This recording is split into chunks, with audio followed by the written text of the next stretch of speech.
আসসালামু আলাইকুম।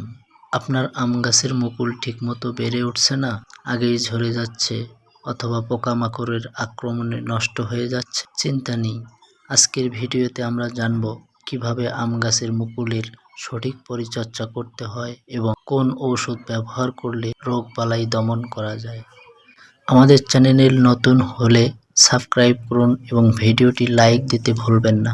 সঠিক পরিচর্যা করলে আমের মুকুল ঝরা বন্ধ হবে এবং ফলন বৃদ্ধি পাবে।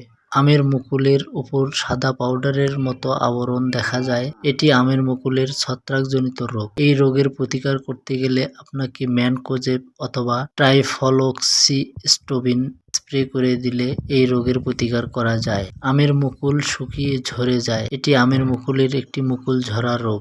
এই রোগের প্রতিকার করতে গেলে বোরন সার প্রয়োগ করতে হবে। মুকুলের ডগা শুকিয়ে যায়, আমের মুকুলের এটি ফ্লাওয়ার টিপ বার্ন নামে পরিচিত। তাই আমের মুকুলের ক্যালসিয়াম ও বোরন সার প্রয়োগ করলে এই রোগ প্রতিকার করা যায়।